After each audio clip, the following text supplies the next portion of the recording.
चलो बच्चों, आज करेंगे मिलीकन ऑयल ड्रॉप एक्सपेरिमेंट। तो मिलीकन ऑयल ड्रॉप एक्सपेरिमेंट करने से पहले जरा कल भी हम कंटिन्यू कर रहे थे कल वाला पार्ट। अगर यूनिफॉर्म, मैंने कल बोला था यूनिफॉर्म और non uniform electric field. Non uniform याद है, यूनिफॉर्म मतलब जहां पे हर जगह फील्ड एक जैसी होगी। नॉन यूनिफॉर्म अलग अलग जगह पे फील्ड की वैल्यू या डायरेक्शन या दोनों क्या होंगे, डिफरेंट। यूनिफॉर्म में हर जगह फील्ड क्या होगी, सेम। तो अगर हम अब बात करेंगे सिर्फ यूनिफॉर्म की, तो अगर यूनिफॉर्म फील्ड है, यूनिफॉर्म फील्ड मान लो इस डायरेक्शन में है, तो पॉजिटिव चार्ज पे फोर्स किस तरफ लगती है, पॉजिटिव चार्ज पे। अगर फील्ड के अंदर पॉजिटिव चार्ज रखोगे तो फोर्स किस तरफ लगेगी, in the direction of field, in the direction of field. और अगर फील्ड में नेगेटिव चार्ज रखें तो फिर फोर्स किस तरफ लगेगी, opposite to the field, negative charge पे, फील्ड के अपोजिट। इसी मेथड को यूज करा मिलीकन ने। मिलीकन ने क्या करा, देखो मिलीकन ऑयल ड्रॉप एक्सपेरिमेंट, ये है ग्लास का चैम्बर। अच्छा, पहले मिलीकन ऑयल ड्रॉप एक्सपेरिमेंट की आउटकम क्या है, पता क्या चला हमें इससे, क्यों करते हैं ये एक्सपेरिमेंट, आउटकम क्या है। मिलीकन ऑयल ड्रॉप एक्सपेरिमेंट से फायदा क्या मिला, मिलीकन ऑयल ड्रॉप एक्सपेरिमेंट से इलेक्ट्रॉन के चार्ज का पता चला। कैसे पता चला इलेक्ट्रॉन के चार्ज का, आओ देखिए। मिलीकन ने क्या करा, मिलीकन ने ग्लास का चैम्बर बना लिया। इस ग्लास के चैम्बर में यहां पे स्प्रे पंप जिससे हम लोग हेयर स्प्रे में हेयर के ऊपर ऑयल ड्रॉप स्प्रे करते हैं ना, वैसा स्प्रे पंप जिससे हम क्या करेंगे, एयर स्प्रे करेंगे, पानी वाटर को स्प्रे करेंगे, वाटर ड्रॉप स्प्रे करेंगे। अब जब वाटर ड्रॉप्स इस नोजल से बाहर आएंगी, तो वाटर ड्रॉप जब नोजल से बाहर आएंगी, रब होके आएंगी, रब होके आने से वाटर ड्रॉप्स के ऊपर या ऑयल ड्रॉप्स, वाटर लेते हैं ऑयल ड्रॉप्स लेते हैं जनरली, ऑयल ड्रॉप्स के ऊपर क्या आ जाएगा, चार्ज। ऑयल ड्रॉप्स जब यहां पे रब होके जाएंगी ना, फिर सुनो, ऑयल ड्रॉप जब यहां पे रब होके जाएंगी तो ऑयल ड्रॉप पे क्या आ जाएगा, चार्ज। अब ये ड्रॉप्स ड्यू टू ग्रेविटी नीचे को गिरेंगी। अब गिरते गिरते यहां पे दो प्लेट लगा दी, एक प्लेट ये, दूसरी प्लेट ये। कल बताया था मैंने, प्लेट्स के बीच में इलेक्ट्रिक फील्ड क्या होती है, यूनिफॉर्म। तो ये पॉजिटिव प्लेट है, इस पे पॉजिटिव चार्ज है और इस प्लेट पे क्या, नेगेटिव चार्ज। अब जब यहां से ड्रॉप्स नीचे गिरी और ड्रॉप्स पे क्या आ गया, चार्ज। कौन सा चार्ज आएगा, नेगेटिव चार्ज। ड्रॉप्स पे नेगेटिव, कितना नेगेटिव हमें नहीं पता। अब जब ये ड्रॉप्स यहां पे नीचे गिरेंगी तो ये ड्रॉप जैसे जैसे नीचे यहां आई तो यहां आके ड्रॉप्स फ्लोट करना शुरू हो गई। यहां पे दोनों प्लेट्स के बीच में ड्रॉप ने फ्लोट करना शुरू कर दिया, ना ड्रॉप ऊपर जा रही है ना नीचे जा रही है। तो अगर ये ड्रॉप ना ऊपर जाती है ना नीचे, यहां पे नीचे आ रही है पर यहां आके ड्रॉप ने ऊपर और नीचे जाना बंद कर दिया, तो ड्रॉप पे यहां पे डाउनवर्ड फोर्स कितनी है, mg, और अपवर्ड फोर्स कितनी है, f। अब अगर ड्रॉप यहां पे कांस्टेंट स्पीड से नीचे जाती है, कांस्टेंट स्पीड से, तो इसका मतलब ड्रॉप पे नेट फोर्स क्या है, 0। ड्रॉप पे net force F net, net force on the drop 0।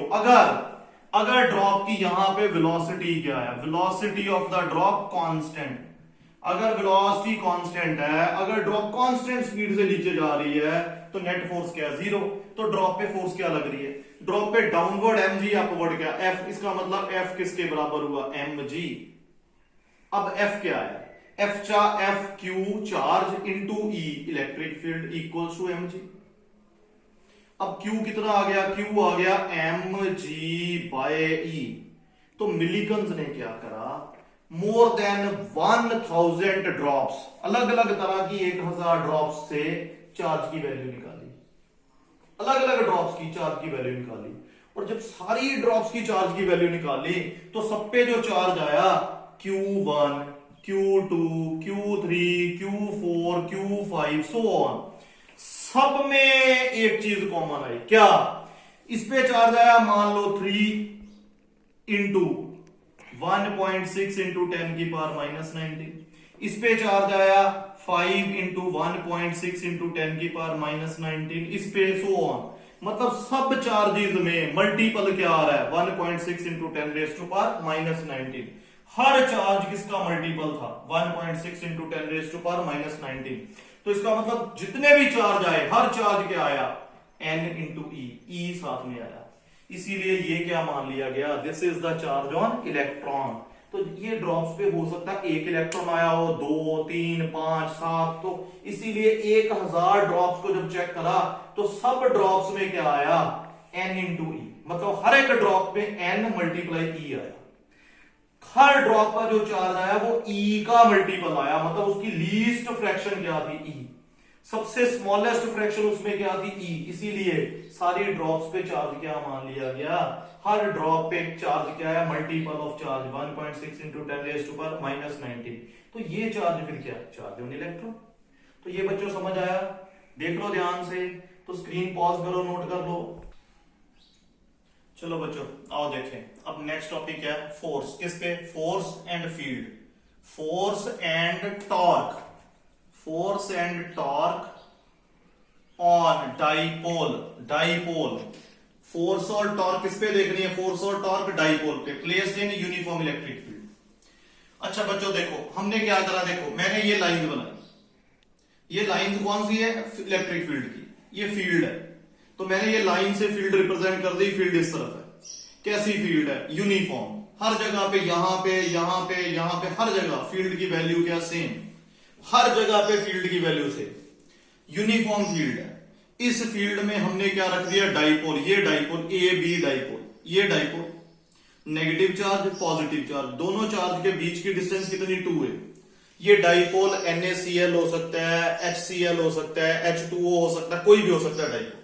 तो डाइपोल को हमने रख दिया किसमें, इलेक्ट्रिक फील्ड में। आपके माइक्रोवेव में, माइक्रोवेव में हमने एक ओवन लिया, माइक्रोवेव में हमने एक पैन लिया, पैन में पानी डाल के रख दिया। अब पानी में वाटर मॉलिक्यूल्स हैं, वो क्या है, डाइपोल्स। तो वो माइक्रोवेव में डाइपोल्स पे इलेक्ट्रिक फील्ड क्या करेगी, टॉर्क लगाएगी। आओ देखें, फोर्स और टॉर्क लगती है, कैसे देखें, ये यूनिफॉर्म है, यूनिफॉर्म फील्ड में हमने ये डाइपोल रखा। तो ये डाइपोल में कितने चार्ज है, 2, ये क्या, पॉजिटिव चार्ज। तो पॉजिटिव चार्ज पे फोर्स किस तरफ लगती है, फील्ड की डायरेक्शन में, कितनी फोर्स, QE। और नेगेटिव चार्ज पे, नेगेटिव चार्ज पे फील्ड के अपोजिट, ये QE। अच्छा, 2 फोर्स लगी, फोर्स F1 और फोर्स F2। अब दोनों फोर्स कैसी हैं, F1 और F2 क्या है, इक्वल, दोनों फोर्स बराबर है।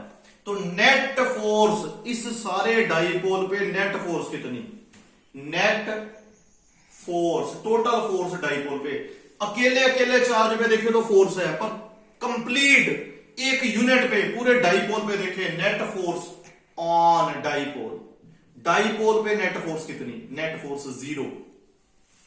डाइपोल पे नेट फोर्स कितनी, 0। तो डाइपोल को जब भी यूनिफॉर्म इलेक्ट्रिक फील्ड में रखेंगे तो डाइपोल पे नेट फोर्स कितनी लगेगी, 0। फोर्स तो 0 लगी। अब ये दोनों फोर्स जो है तो पैरेलल और अपोजिट है, एक इधर एक इधर। साइकिल का पेडल देखना, तो साइकिल के पेडल पे एक पैर आगे को धक्का दे रहा है, एक पीछे को, तो दोनों मिलके क्या बना रहे हैं, कपल। दोनों मिलके क्या बना रहे हैं, कपल। तो ये फोर्स और ये फोर्स मिलके क्या बनाएगी, कपल। कपल क्या प्रोड्यूस करता है, टॉर्क। तो फिर टॉर्क क्या होगी, टॉर्क। तो इस केस में फोर्सेस दोनों इक्वल एंड अपोजिट है, तो इक्वल एंड अपोजिट फोर्स मिलके क्या बनाएंगे, टॉर्क। कितनी टॉर्क होगी, तो अगर आपको +1 वाला पार्ट याद है तो टॉर्क क्या होती रही है, कोई एक फोर्स जब भी कपल होगा, कपल बन गया, कितनी फोर्स मिलके कपल बनाती है, 2, एक और 2 फोर्स है, कपल बन रहा है। अब दोनों फोर्स पैरेलल है, बिल्कुल है, दोनों फोर्स पैरेलल है, दोनों फोर्स एक दूसरे के अपोजिट है, और दोनों क्या इक्वल है, बिल्कुल इक्वल है, तो डेफिनेटली बड़ा परफेक्ट कपल बना। तो अगर परफेक्ट कपल बना तो कपल की टॉर्क क्या होती है, कोई दोनों में से कोई एक फोर्स मल्टीप्लाई परपेंडिकुलर डिस्टेंस। कौन सी डिस्टेंस लेनी है, परपेंडिकुलर। तो मान लो अब परपेंडिकुलर डिस्टेंस कैसे देखें, ये डाइपोल नेगेटिव, ये नेगेटिव चार्ज, ये पॉजिटिव, तो ये डायरेक्शन हो गई किसकी, डाइपोल मूवमेंट की, P, ये P की डायरेक्शन। और P की डायरेक्शन इलेक्ट्रिक फील्ड के साथ कितना एंगल बनाती है, थीटा।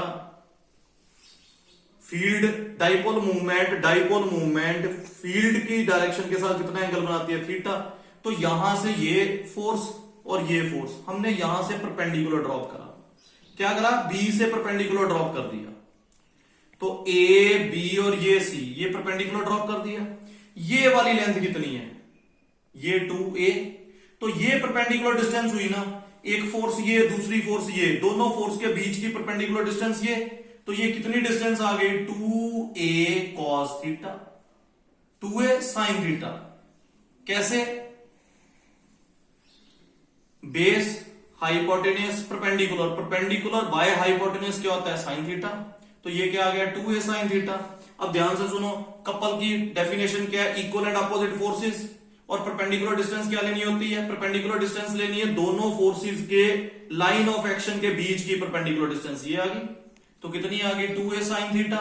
तो फिर हमारी टॉर्क क्या आ गई, तो देखो बच्चों टॉर्क क्या आ गई, फोर्स कितनी है Q इंटू E, और R परपेंडिकुलर डिस्टेंस कितना है 2a sin थीटा। तो बड़े समझदार हो आप, तो ध्यान से सुनो, Q multiply 2a, Q into 2a क्या बन गया P E sin थीटा, तो Q इंटू 2a बन गया P, और ये आ गया E P E sin theta, ये torque P E sin theta, ये टॉर्क आ गया। अब टॉर्क आपको पता है, टॉर्क वेक्टर क्वांटिटी, इसको वेक्टर में भी लिख सकते हैं। तो बच्चों ध्यान से सुनना जरा, P क्योंकि साइन आ रहा है, आपको पता है क्रॉस प्रोडक्ट होता है, P और E दोनों क्या है वेक्टर्स, तो क्रॉस प्रोडक्ट में साइन आता है, तो ये क्या बन जाएगा P क्रॉस E, तो टॉर्क क्या बन जाएगी P क्रॉस E। तो टॉर्क P क्रॉस E भी है या P E sin थीटा है, तो इस डाइपोल पे कितनी टॉर्क लगेगी P E sin थीटा या P क्रॉस E। तो डाइपोल को जब भी इलेक्ट्रिक फील्ड पे रखेंगे तो उस पे क्या लगेगी, नेट फोर्स, यूनिफॉर्म फील्ड में फोर्स 0 और टॉर्क कितनी P क्रॉस E। तो यूनिफॉर्म फील्ड में force 0, torque P cross E। अब टॉर्क अगर थीटा मान लो, अगर थीटा एंगल 0 है तो टॉर्क कितनी, टॉर्क P E sin 0, क्या आ गई टॉर्क 0 अगर एंगल 0 है। अगर एंगल 90 डिग्री है, तो अगर एंगल 90 डिग्री, देखो डाइपोल ऐसे डाइपोल है और यही डायरेक्शन इलेक्ट्रिक फील्ड की है, इलेक्ट्रिक फील्ड की डायरेक्शन और डाइपोल मूवमेंट की डायरेक्शन सेम है, तो टॉर्क 0। अगर डाइपोल मूवमेंट ये डाइपोल मूवमेंट